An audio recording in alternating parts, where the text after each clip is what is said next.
Good morning. This is Kevin Baker with Bakes Takes. Welcome to my podcast. This is Saturday, January 23rd. Lots to talk about, a lot of great stuff, and let's get right into it. Number one, Bitcoin, $500,000. I'll give you the rationale for that. That isn't mine, but I'll explain that. SPAC Mania, should you catch it? We'll respond to some great questions, and a Facebook breakup, and a lot of interesting things to discuss there as well. Real quickly, why I do this. Bobby and Jack, my sons, they're in their 20s. They, especially when they were in college, would ask me questions, have their friends ask questions as they were doing projects or going to an interview or what have you. I've been doing this for 30 years, and so I think I have some wisdom. And I invite you to listen in. So I hope this adds value and tell me how I can improve. Number one, I went through the 87 crash as a stockbroker, and that sent me on my journey. I've studied at least 1,000 books, and I was drawn to technical analysis because that worked for most people in 87 versus the fundamentals. It's not right or wrong. It just works for me. Technical analysis first, fundamentals second. It certainly helps with prioritizing, at least. I read the Wall Street Journal, The Economist, Barron's, newsletters, listen to countless podcasts, and monitor what my Google alerts are bringing in. And I point you to them, and you can do your own work. And I want you to do your own work. But if you don't want to do it, please know that I'll do it for you. I eat home cooking. I have no conflicts. I just talk about the things that interest me and interest you, frankly, and what I invest in. So, disclaimer, this is not investment advice. Please conduct and share your own due diligence. I envision this becoming a community where we're firing ideas all over the place, maybe in Slack groups and what have you, and having all of our Robinhood and Fidelity and et cetera accounts benefiting from the collective wisdom that we all bring to the table. And so here's fan mail. And Mike, we had a great week for fan mail, a lot of new interest. And, I'm grateful, and please keep them coming. This is great. This is from my son, Jack. What are SPACs? Special Purpose Acquisition Companies. They are also known as blank check companies. That is usually used in a derogatory fashion. They have not had a fabulous history. But what do? They buy, they go public, and they raise money, put it into cash, and then they go out for 2 years to buy a private company and make them instantly public. And why are they so popular? Well, put it in context. In 2020, 247 SPACs raised $83 billion. In the last 2 years, they've raised more money than they have in the prior 18. And why? Low interest rates. It's a bull market, and so there's an appetite for risk. People are more trusting of giving money to a Bill Ackman or a Chamath Palihapitiya to go hunt for what they see as great private companies, unicorns, what have you. And for the targets, the companies, it's easier than going through an IPO process where you would hire Morgan Stanley or Goldman Sachs or both, and they would go to T. Rowe Price and Fidelity, and you'd go tell the story. They'd put a book together, so to speak. They'd buy the shares from the company, mark them up, and sell them to the public. Time-consuming, expensive, and frankly, you have to. There's less disclosure with the SPAC structure, which is a criticism from many people. But I think all our eyes are wide open as to how this works. The other driver here is IPOs getting mispriced. I mean, Lemonade went up 139% in a day. Agora up 150% in a day. That's led people like Bill Gurley at Benchmark to say, this is crazy. You're costing our companies hundreds of millions of dollars. Now, no one's crying for Benchmark and the other VCs or these companies, but it still shows that getting to a reasonable price in a traditional IPO process is not happening too much. Jack asked about the long-term outlook. I'll give you the what's happened in the past, from 2015 to 2020, the SPAC IPOs have underperformed once they found a target. So, beware. Now, that's the past. What about the future? I think it depends on the sponsor, their incentives, what's their skin in the game. And that's easily, found out by looking at whatever the SPAC documents are. But you want people that have good reputations, have their own money on the line, and are, after they do the SPAC IPO, they have reasons to generate performance for you, the shareholder. There's a lot of SPACs chasing deals. Valuations everywhere are elevated, and when you have Shaq and Billy Beane from Moneyball out there with other SPACs trying to find deals, it has to push prices up. And at some point, I think that's going to be difficult to perform. But we'll find out. They have 2 years to give the cash back. I haven't found an instance where that's happened because there's such incentives to put the money to work. But let's use an example. And Jack, I know you mentioned Chamath and SOFI. I too am pretty impressed with SOFI, the company. Chamath's social capital SPAC just acquired SOFI to get them public. Full disclosure, I have not studied the financials, so if you're interested, investigate the EBITDA multiples and what have you. I have not done that, but the stock went from 10 to 21 on the news that this was a target for Chamath. Again, he has a very good reputation. SOFI's disrupting position, I agree with, as they make refinancing student loans or what have you a lot easier. And, so I think it has some merit. Now, I also put up the chart of Nikola, NKLA. Now, this is a fiasco that, went from 10 to 90 to 20 in a fairly short period of time. So the SPAC structure has drawbacks that I hope I've highlighted, and I want you, and if you have other ones specifically that you want me to look at, I'm happy to do so. But that's my story. My take is study the sponsors, make sure their incentives are helpful to you first, and then wait for a deal. Examine the numbers once the deal is announced, and then invest if you like the SPAC after the pop. And all right, next, a friend of mine wanted to keep this anonymous, and so I'll do that, and I'll do that for any of you. If you have a question that you might be embarrassed to ask, that you think everybody knows, I doubt they do. But asked me to look at two holdings, the bulk of the holdings in his company's retirement account. And frankly, he said, I haven't looked at them in a long time. And I think that's probably good in this case. This is the Fidelity, Freedom, Target Fund 2030 and 2040, respectively. And what these do, and what most target funds do, is they set an asset allocation for when you would first invest in it, and then it dials down the risk as you get older and closer to retirement by selling some equities and buying some bonds. And I think it makes sense. I think this obviously has made you money, performed very, very well. It hasn't beat the S&P 500, and I think I know why. It's roughly a third in the S&P 500 U.S. stocks, a third in bonds, and a third in international. And the international has not kept up because they don't have the technology exposure that the U.S. market does.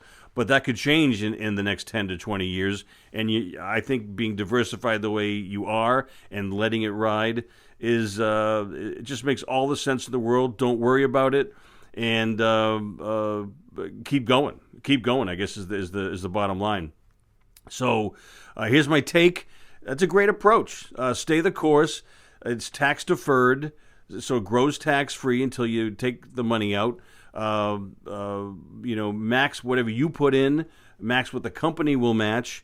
And I like the international exposure. I think that makes sense. And what I would propose is that's the, maybe the base, but then add, our thoughts on top, or at least research our thoughts and add the Bakes Takes themes on top as ways to generate additional alpha, I hope. And I hope that helps. John, welcome, new listener, new subscriber. Congratulations on your engagement, by the way. I think that's fantastic. I hope you two have a phenomenal time. And he asked about Facebook and asked about, he had a lot of fundamental thoughts on Facebook and asked for my technical thoughts. And of course, I can't help myself. I'm going to go into all the above. First, on the 14th of this month, it broke the 200-day moving average. And I know I talk about this all the time, but I'll tell you why a little bit along in the show. Hit 245, 66% above average volume. It's not huge, but it's worrying. It looks like it's rolling over. Normally, I would sell a third and lock in a big gain. But I'll go through the rest of the email, and then we'll talk about how to sell stocks further on down the road. As you point out, there's $56 billion in cash. That's 19 plus bucks a share. You take it out of the overall price of 274, you come down to 254. You know, backing out the cash, that's called, right? And then the consensus earnings number is 1048 for next year. So it's a 24 price earnings ratio, or PE. I agree, it's okay. Not great, not cheap, but I think it's reasonably valued given what's going on. The balance sheet, yep, there's $11 billion in long-term debt, which roughly equals their free cash flow. So not a problem. I agree that leverage isn't an issue. Top line growth of 25% for 5 years. Again, think that's terrific. When you go to the show notes, I've got, or you're seeing this on YouTube, after the chart, one of the first things I do when I'm asked something like this, or I'm interested in something, I put the symbol into Yahoo Finance, and then I hit the statistics tab, and it just gives you a really great snapshot of valuation and the balance sheet and cash flows and what have you. And I find it, really helpful. And if you have further questions on this, I'd love to, delve into this more in future episodes. But keep going up to.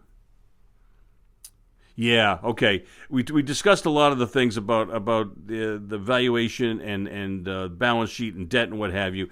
And here's another thing I look at is the short ratio. How much is the stock short, and how many days would it take to cover? In this case, it's 1.4. So my general thoughts are you're not going to have a short squeeze like you're seeing in GameStop right now, for example, which is going vertical. It's already 80% owned by institutions. It's already in all the index funds. It's covered by analysts that know it inside and out, and everybody knows it inside and out. Who's the incremental buyer? How are you going to find meaningful new demand for shares to make the multiple expand? I think it's okay. I'm not thrilled about it. Now, here's the obviously Facebook is in a very controversial world. The calls for them to be broken up are growing by the day. You have AGs, attorneys generals around the country who want to become governors and are actively pursuing all sorts of charges against them. And I've mentioned Scott Galloway in the past. He's been talking for the last 3 years about breaking up a lot of these tech companies, in particular Facebook. The twist is he thinks the stock goes up if the company's broken up.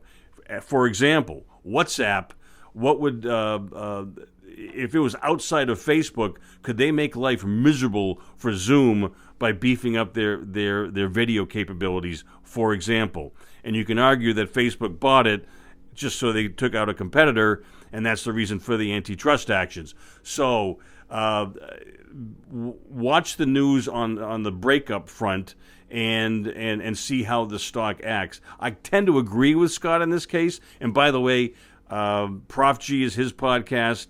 He's on Pivot. He's got a newsletter. I recommend them all. Very, very thoughtful, and he's all over this antitrust issue. So here's my take. Valuation's okay.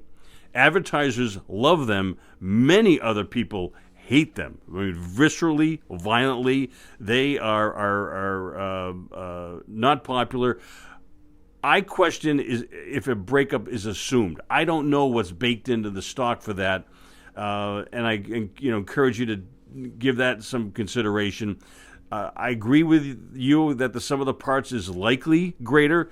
Full disclosure, I have not torn apart the financials and done that analysis, but it makes some intuitive sense to me. I would hold for now. That would be my thought if I owned it. I don't. And a break of 250 on big volume is going to be a problem. Also, they announced earnings in 4 days. So be on your toes for the next 4 days to see, number one, what the numbers are, and then what the guidance is, and then what the reaction to all of that is. And certainly if they talk about the breakup issue, I can't imagine they'd say anything too substantive, given all the lawyers that I'm sure surround Zuckerberg off camera. So there we go. Now, I thought it'd be a good time again to review how to sell stocks given all of this. So I pulled up my example again. I used to use Cisco because this discipline worked really well in the dot-com bubble as it burst, and I presented to you with a new example. Now, on the fundamental side, I've always recommended, and have done this in prior shows, have 5 to 10 reasons why you own a stock, put them in a notebook like this, so you keep yourself honest and you can go back and check you do postmortems and check mistakes and what have you. But if you have 5 to 10 reasons why you bought a stock and 2 or 3 of them are deteriorating noticeably, then I would consider getting out of the name. To help with timing, I use this technical tool that Bill O'Neill has written about in the books we talked about last week, whereby if the stock closes below the 200-day moving average, it's a little tough to see here on the chart, but I've got an arrow there to approximate it. This is interesting. This is Royal Caribbean. This is the arrow is on February, so COVID was hardly in the news at that point in time. So here's Royal Caribbean, the cruise line, and it closes below the 200-day at 111. The 200-day was at 117. This is the 6th of February. And there was, again, they weren't certainly talking about COVID on their conference calls or anything. And then 3 months later, the stock's at 19, down 82%. So you could have preserved a lot of money by this simple sell discipline. And then it's bounced, but you're still down 36% from that point. So please pass this along. I think this is worth the price of the podcast right now. How to sell stocks. Everybody and his brother tells you how to buy them. This is how to sell them, and I think it adds value. I hope it does. John, Tim Ferriss, I know you mentioned this on your last podcast. I hope you're listening, and I hope this helps you. My themes and groups. Okay, first off, Bitcoin. The Grayscale Bitcoin Trust, GBTC, is the vehicle that I use. And this is a response to a reporter that reached out to me this past week, and it was a good exercise for me. They were asking, well, why is Bitcoin down? And I say, well, because it's up. It's gone from, in this case, for the GBTC, bought it at 15 in October, went to 48, up 220% in 3 months. So that doesn't happen too often, and correcting and retracing that is to be expected. The pullback to this level is about a 1/3 retracement. That's standard stuff, especially for a big move like that. It's a new tax year, so if you sold, everybody's got big gains, so they sell it, and the tax is payable next year, April 15th of 2022. So that's part of it. Janet Yellen made some regulatory noise recently. That brought it down.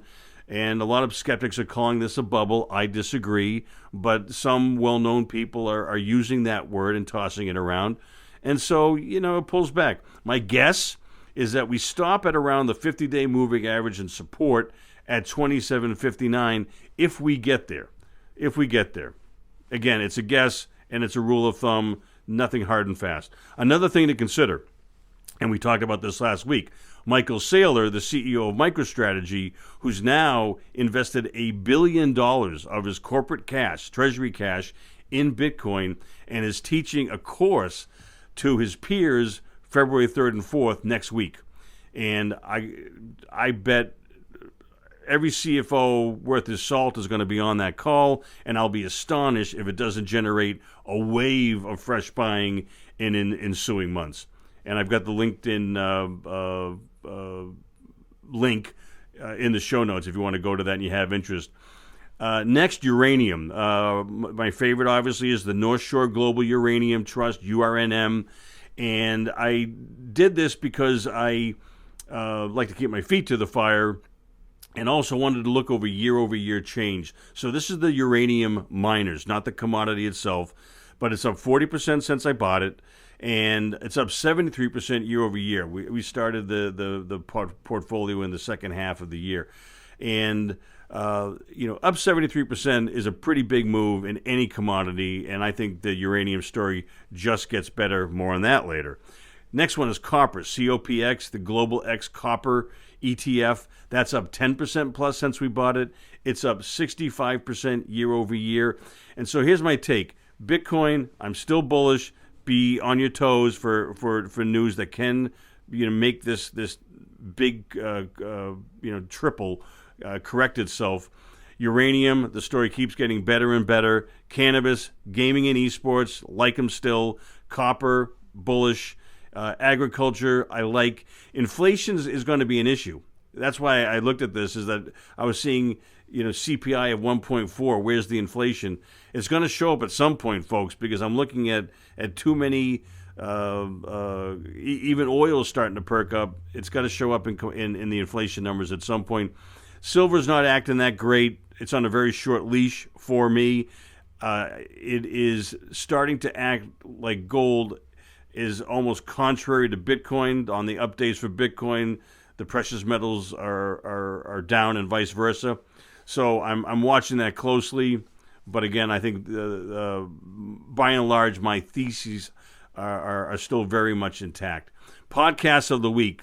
This is the Business Casual podcast. Kinsey Grant is the host. Had the Winkelvii trend, or the Winkelvii.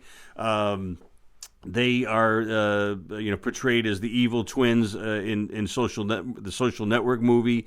They very famously sued Zuckerberg and extracted cash and stock from him. They accused him of stealing the Facebook idea, and they pivoted into Bitcoin famously and very successfully. And they owned the Gemini companies, and they came up with a $500,000 target for Bitcoin. Right now it's at 40,000. The logic they use is pretty simple, and I present it to you to do with it what you will.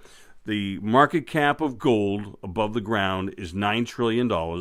There's going to be $20 million Bitcoins maximum by the nature of the technology, and you just do the division, and it's $428,000. And he rounds up, and I do, to get a big sexy number of $500,000. So a 10-bagger plus from here.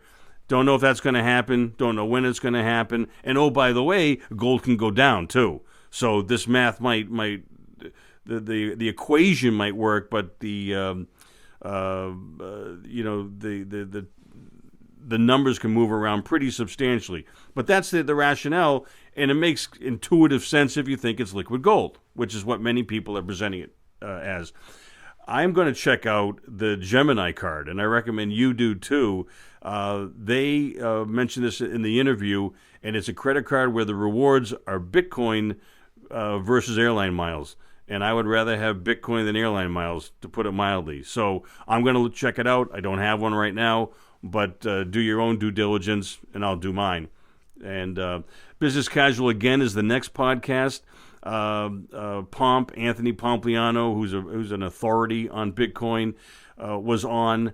And I recommend you go to the whole interview is terrific, but the last 3 minutes really answer the should you invest in Bitcoin question. I hope I've answered that elegantly, but he does as well. And here you go. Cautionary tale is Tim Ferriss, the next podcast.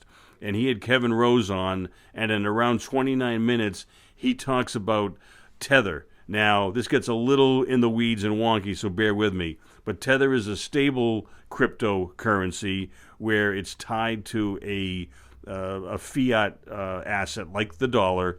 And so the example he uses that if you wanted to send someone $1,000 in Venezuela, and you wanted to make sure it wasn't 920, you would use Tether to get that money to them. You would transfer the crypto Tether in that situation. Now they're being investigated. There's some controversy that they don't have the reserves to maintain the stability of the currency, and that they're taking in dollars and buying Bitcoin and artificially propping up the price. I don't know if that's the case. I just want you alert so that if you see that headline, you don't, that you're prepared for it. In Kevin's word, it could be a shit show for a few days for Bitcoin. And I agree with that. I think that's going to be short term, but I want you to know of that out there so that you're not blindsided. And at 53 minutes, Tim talks about, he has a hard time finding selling stocks, and I hope that I helped him with the how to sell portion of the show that we went through. So, reporters of the week. This is from Market Watch. This is Mark DeCambra. And BlackRock, one of the largest asset managers in the planet, is asking for approval for two of their big funds to invest in Bitcoin.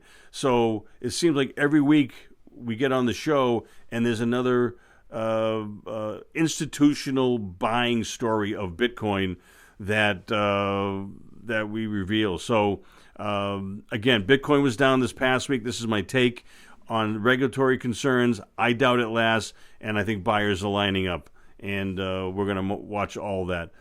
Charts and tweets of the week. This is Jim Bianco, very good guy, very bright. Focuses more on the bond side, but here he's pointing out the CRB Raw Industrial Spot Index. I urge you to go to the YouTube channel so you can see the visuals and the charts. This is clearly breaking a downtrend line that happened from the financial crisis, and a lot of commodities are exhibiting this. This is copper and other industrial commodities, and they are flat out going north. We've had 10 years of supply coming down. We have demand picking up, liquidity sloshing all over the world, and it's going into a lot of the dirty stuff, as I call it, like copper, and I want us to benefit from that. Newsletters of the week. The Bear Traps report is fantastic. I recommend it. And this is a chart of the NASDAQ, the Qs, QQQ, the NASDAQ 100 ETF, which is Microsoft, Amazon, and John. Facebook is number 3, 4.26% of the index.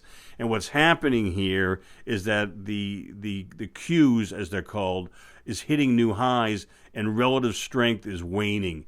And it's a divergence that that usually results in a reversal. So I don't know the order of magnitude of the reversal, but it's something that I've noted, and I. As we talked about Facebook, it made me draw my eyes to the Qs, and hence this chart. So just keep an eye open for that. Again, the non-profitable technology index, Goldman Sachs. This is another chart that Larry McDonald puts out, and it's a moonshot. And it dovetails, Murph, into our discussion last week. The renewable energy names have been terrific, but they're extraordinarily stretched. Most of them are not making money.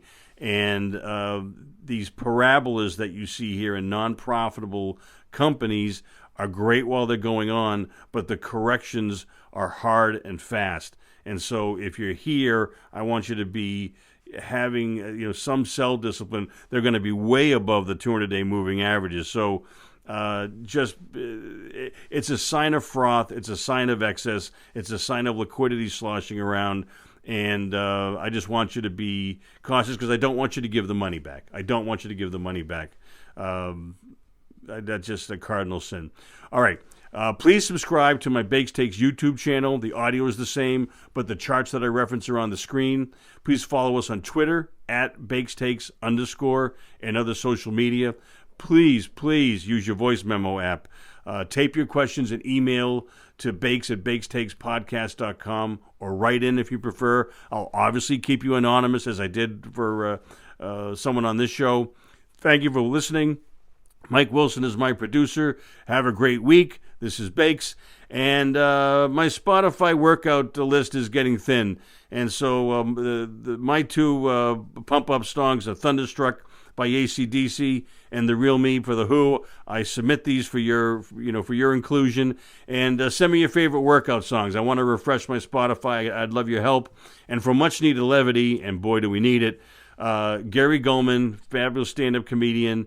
This is JCC, Jewish Community Center basketball. It is one of his funniest bits, and I recommend it highly. I'll see you next week. Take care. Bye now.